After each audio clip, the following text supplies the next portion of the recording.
যদি আপনি এবং আমি দলিল তালাশ করতাম, দলিল খুঁজতাম, তাহলে শরীয়তের ব্যাপারে যত বিভ্রান্তি তৈরি হয়েছে 90% বিষয় সমাধান হয়ে যেত। 10% মাত্র 10% বিষয় থাকবে, দলিল তালাশ করতে গেলে 90% বিষয় সমাধান হয়ে যাবে। গতকালকে শুক্রবার, তার পূর্বের শুক্রবারে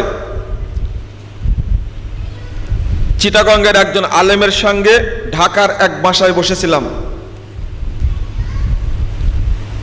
যে বিষয় এসেছে সে বিষয়টি দলিল চাওয়া হয়েছে।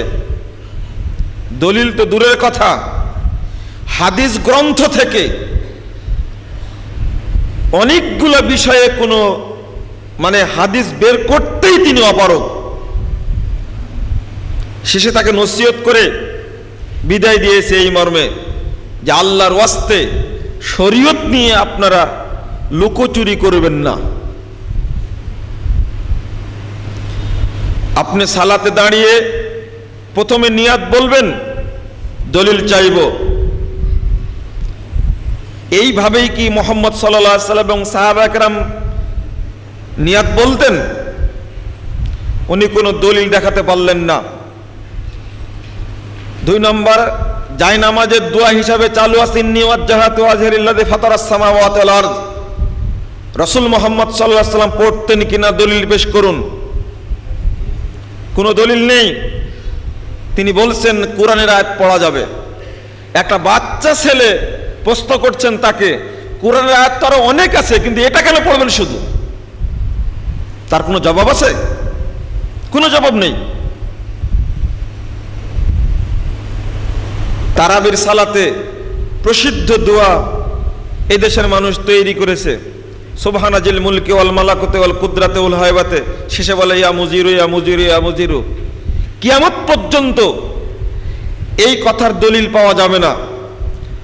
যদি একজন সচিব, একজন বিসিএস ক্যাডার, একজন ডিসি, তারাও কেউ সালাত আদায় করেন, ডিসি সাহেব যদি বলতেন, একজন ম্যাজিস্ট্রেট, একজন জাজ, একজন বিচারপতি যদি মসজিদের ইমামকে জিজ্ঞেস করতেন, আপনি তো দোয়াটি পড়েন, অনুগ্রহপূর্বক আপনি একটু দলিলটা বের করে দিবেন, ওই ইমামের কোনো গতি নেই দলিল বের করা ছাড়া। ফাজাইল আমুলের মধ্যে ফাজাইল নামাজ অংশের 39 পৃষ্ঠায় উল্লেখ করেছেন একটি কথা, কোন ব্যক্তি যদি সালাতে 1 ওয়াক্ত কাজা করে, আবার যদি পড়েও নেয় সালাতটি, তবুও এই ব্যক্তিকে 2,88,00,000 বছর জাহান্নামে থাকতে হবে। গোটা দেশে প্রসিদ্ধ কথা। কোন একজন আলেম, কোন একজন জ্ঞানী ব্যক্তি জিজ্ঞেস করলেন না যে এই কথাটা কোথায় পাওয়া গেছে। কিয়ামত পর্যন্ত এই কথার দলিল পাওয়া যাবে না, কোথাও চলছে সমাজে। অথচ কোরআন বলছেন, আল্লাহ রাব্বুল আলামিন শিখিয়ে দিচ্ছেন, শরীয়তের যে কোনো কথা মানতে হলে দলিল পেশ করতে হবে। লম্বা করে লেখা আছে ফাজাইলের নামাজ অংশের 68 পৃষ্ঠায় উল্লেখ করা হয়েছে মূল উর্দু বইয়ে, কোনো ব্যক্তি যদি সালাত না পড়ে বেনামাজি মারা গেলে 15 প্রকারের শাস্তি হবে। খুব প্রসিদ্ধ কথাটি, অথচ ডাহা মিথ্যা একটা কথা চালু আছে।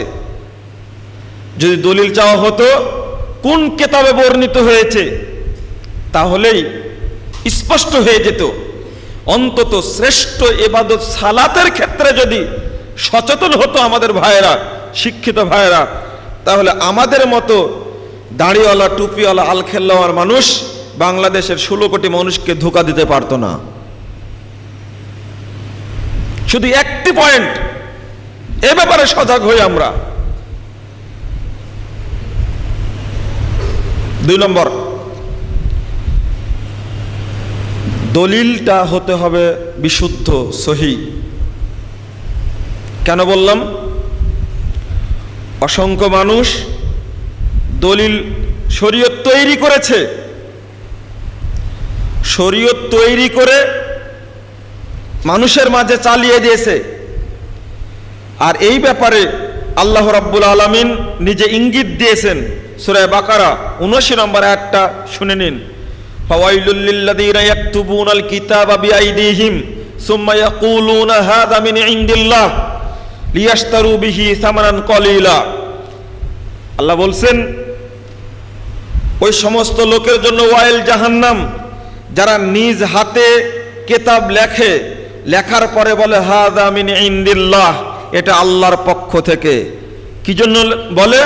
লিয়াশতারু বিহি সামানান কলিলা, দুনিয়াবী জীবনে অল্প সংখ্যক কিছু উপার্জনের জন্য এই কাজটি করে এক শ্রেণীর মানুষ। আল্লাহ ইঙ্গিত দিয়েই দিলেন এক শ্রেণীর মানুষ করে এটা। অন্তত এইটা বুঝার চেষ্টা করুন। সহিহ বুখারী 509 পৃষ্ঠায় হাদিস বর্ণিত হয়েছে। আল্লাহ রাসূল বলছেন, লা তাকুমুস সাআহ হাত্তা ইউবাসা দাজ্জালুনা কাযাবুনা আকরাব বিন সালাসিন।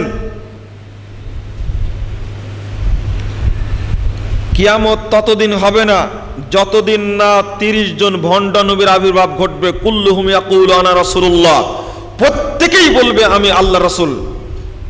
এই কথা বলবে, এটা রাসূল সাল্লাল্লাহু আলাইহি সাল্লামের সহিহ বুখারীর হাদিস। আপনাকে বুঝতে হবে, ভণ্ড নবীর সংখ্যাই যদি 30 জন হয়, আনুমানিক 30 জন, এই ভণ্ড নবীরা যে সমস্ত হাদিস তৈরি করবে এগুলো কি সহিহ হবে? সহিহ মুসলিম প্রথম খণ্ড 9 পৃষ্ঠা খুলুন।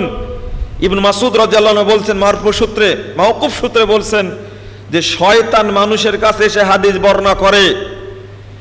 শয়তান যে হাদিস বর্ণনা করে ওই হাদিসকে সহিহ বলা যাবে?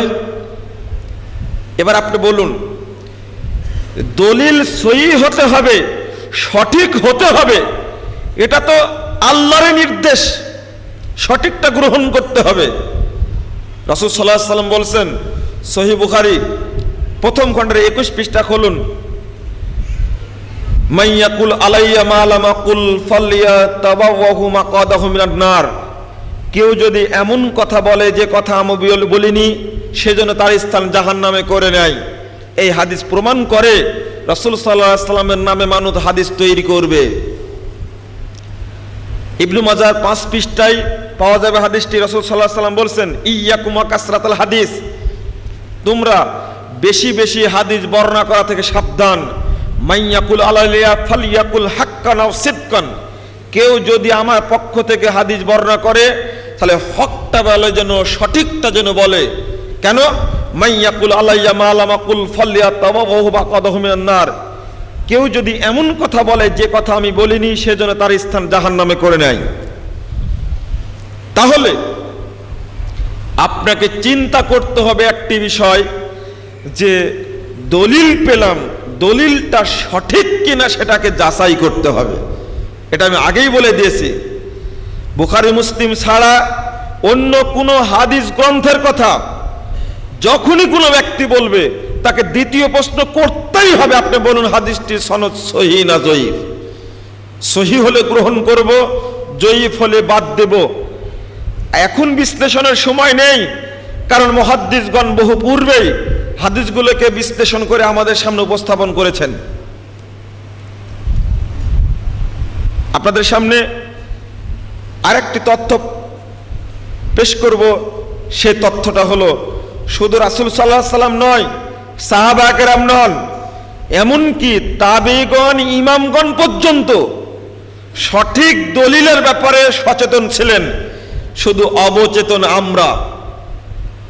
প্রসিদ্ধ ইমামের একজন, ইমাম আবু হানিফা রাহিমাহুল্লাহ, তিনি বলেছেন, এই তথ্যটা পাওয়া যাবে মিজানুল কুবরা প্রথম খণ্ডের 63 পৃষ্ঠায়। একটা কথা বর্ণিত হয়েছে, ইজা সাহহাল হাদিস ফাহুয়া মাযহাবি, হাদিস যখন সহিহ হবে সেটাই আমার মত, সেটাই আমার পথ। ইমাম আবু হানিফা রাহিমাহুল্লাহ বলছেন, তিনি জাল, জয়ীফ, ত্রুটিপূর্ণ বর্ণনাকে কখনো গ্রহণ করতে চাননি। এই কথা প্রমাণ করে